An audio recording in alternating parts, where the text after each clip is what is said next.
Hello and welcome to this edition of Bayou Time. I'm your host, Keith Whiteside, licensed clinical social worker. Thank you so much for joining us. However you may be joining us, we appreciate it very, very much.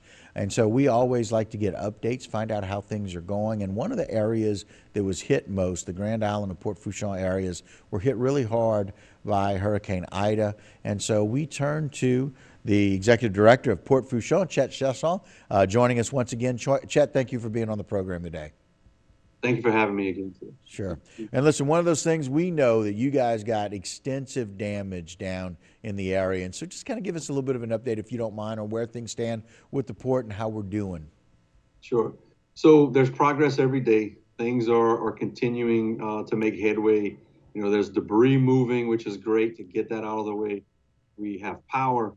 You know, we have water. We're at 100% capacity and utilization for fuel capability and liquid mud capability and cement and all the other commodities that we need to service the offshore energy industry in the Gulf of Mexico. You know, our facilities we have about 80% capacity for our facilities. That 20% that is not available right now are the facilities that were damaged very heavily. But I'm happy to tell you that 80% of facility capability can handle 100% of the deepwater Gulf of Mexico activity. So we're in good shape as a port community. And I can tell you, I was at an event last night and I had several folks from industry, you know, come up to us and some of the commissioners that were with me last night and kind of say, man, you know, you did a great job getting things back up and running. And that's not for me to pat ourselves on the back. That's other people telling us that what we thought was a good job really was for our customers and the users of Port Fourchon. Well, and just one of those things, we don't always know how effective we are being until we get feedback about that. And so that's not necessarily arrogance. That's just about you and your team are doing it, and people are appreciating and recognizing that. Right, and it's really good to have that when you can get some good feedback. And again, you think you're doing everything you can to get things back up and running as quickly as possible because it's so critically important for our local community, for jobs, for our economy, again, locally, but on the state level and the national level. So we think we're doing a good job. We hope we're doing a good job, but to get good, positive feedback like that kind of really just reinvigorates ourselves to continue working hard. And so talking about that and getting that back, I'm hoping that we've certainly seen a lot more advantages. You said things are getting a little bit better every day. We're starting to see more people coming through. We're starting to really make sure that we're getting people in and out of the Gulf as they need to be able to do that, and in and out of the facilities over at the port. That's correct. And again, we're doing everything we possibly can to make sure that access continues. We did that immediately after the storm, you know, getting people back in to assess damages, starting to load vessels, our customers starting to load vessels just 9 days after Hurricane Ida. Wow. And we continue to make progress every day. You know, it's important for us to note, though, that as you all know, our community, our region is still battling back. I think we have a resilient people, a resilient community, and we're going to battle back. And we're not done.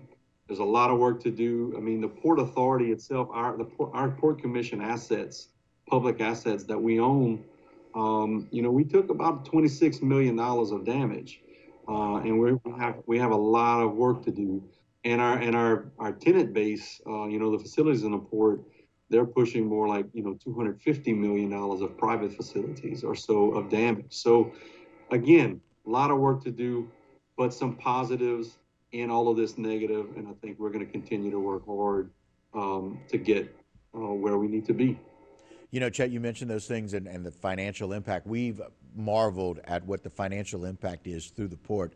But for you to kind of mention that, so there's some of these companies experiencing some $250 million worth of damage, the port itself experiencing some 20 million plus in damages, it really kind of just echoes the importance. And I know people don't always realize, but that kind of an extent of damage really impacts what that means for the economy, not only for us here in our areas, but for the state, nationally, internationally, and how that impacts things. And so you've been able to get a little better each day, each week as we go forward, right?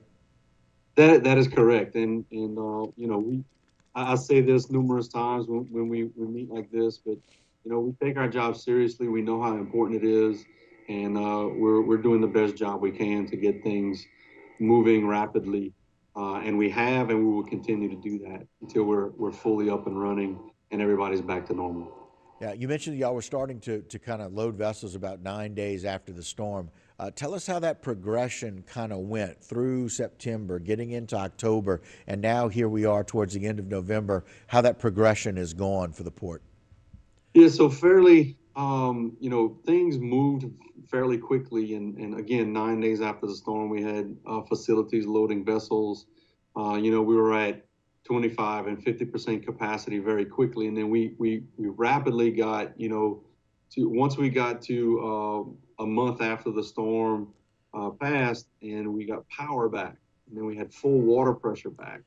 Right. We were at about 75% capacity and things moving. We've picked up another 5% since we got full power back and everything. So we're at about 80%, and I think that last 20% is gonna take a while. One of these things that we've been seeing, this battle that we've been kind of seeing from a national standpoint politically, we see that the Gulf of Mexico offshore oil sale means about $200 million in bids. And this is the first one to kind of take place under this current administration. Let's talk a little bit about what that means and what we can expect. I I can tell you the interest in this lease sale, having almost $200 million worth of high bids turned in to the federal government for these leases in the Gulf of Mexico, is a win for the industry. You know, we're hearing through the grapevine that they didn't expect that interest, Okay.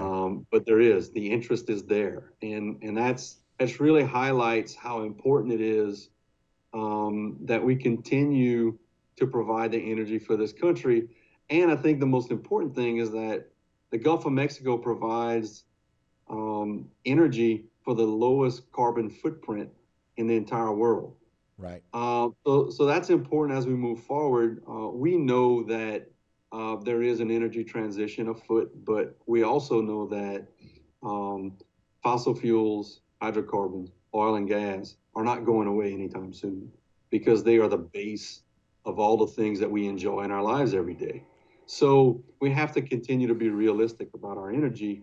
And this is a good step in the right direction in having this lease sale. Now, it was the courts that mandated that this lease sale happen. All right. So we'll have to see what comes for the future in this administration in terms of any further lease sales, even a new 5-year plan when it comes to sales in the Gulf of Mexico, because we currently have an ending 5-year plan. It ends next June, I believe, Right. of 2022, and there is no process yet that has been put forth for another 5-year plan to come out. So it's going to be interesting to see what happens in the next few months in that realm. But we had another lease sale. There was a lot of interest in that lease sale, and that's a good thing for us. Well, and the other thing you mentioned, you quite humbly, but the Gulf of Mexico is about 16% of what we provide to the nation.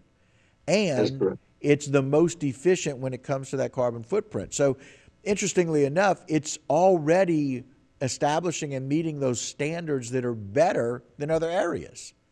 That is correct, and that's why it's so upsetting to those who service the industry or who are in the industry when our administration, you know, because gas prices are high, go out more than one time and ask OPEC to increase production when they do not have the same standards that we have when it comes to exploration and production of oil and natural gas. So it's just mind boggling to us that we would have an administration who says no American oil, but let's go get it from other sources that do it in a less efficient, less carbon footprint. And if we're talking about this from an environmental standpoint, it just doesn't make any sense. Yeah, so if environmentally that is the concern about what we're still very necessary for oil and gas, we still lean on it. I know that there's a lot of talk and perspective about what can change, but if we're looking at what to do right now, we do it the cleanest way. That's Why right. not increase that here instead of going somewhere else? While we continue to transition, because there is going to be somewhat of a transition, Sure. while we continue to transition to other sources of energy like wind, like solar, like hydrogen, like whatever Right. is whatever the next thing is going to be. Right. Which we're placing ourselves in position to capitalize on that in the state of Louisiana, in our region, all of our businesses that we work with. We're positioning ourselves to be a part of that transition, but at the same time understanding that it needs to be realistic, it needs to be smart, and fossil fuels are going to continue to be part of that energy portfolio for our country. Right. And it's got to be part of the discussion about where we are now and where we're going. And so it's important to be able to do that. So again, just to recap, this is a win now because, quite frankly, they were probably surprised with the volume of bids that came through and the people that wanted to be able to get those. And we really need to keep a focus on what's coming in the future because come June of next year, there needs to be a plan in place for the next 5 years about what to do. That is correct. We need to be working with that. And I know our congressional delegation, our industry folks, our parish presidents from around the country, county commissioners are looking at that and trying to put pressure on the administration to move the energy portfolio forward in a smart and balanced way. Well, because we're only as good as what we're doing now, but what we're planning for in the future. And I know you guys are certainly doing that. Congratulations on being at 80%, especially at this point. And quite frankly, congratulations to what y'all are doing that's working really well. Chet, we appreciate all the work that you do down there and everything that's gotten back to what we need it to be over at the port. Thank you, Keith. Really appreciate the time, and thank y'all for what y'all are doing on HTV. All right, buddy. Appreciate it. Talk soon. And All again, right. that's Chet Chesson, the executive director down at Port Fourchon, giving us an update on where we are and where we're going. And that'll do it for this segment of Bayou Time. Don't go anywhere. A lot more programming when we continue.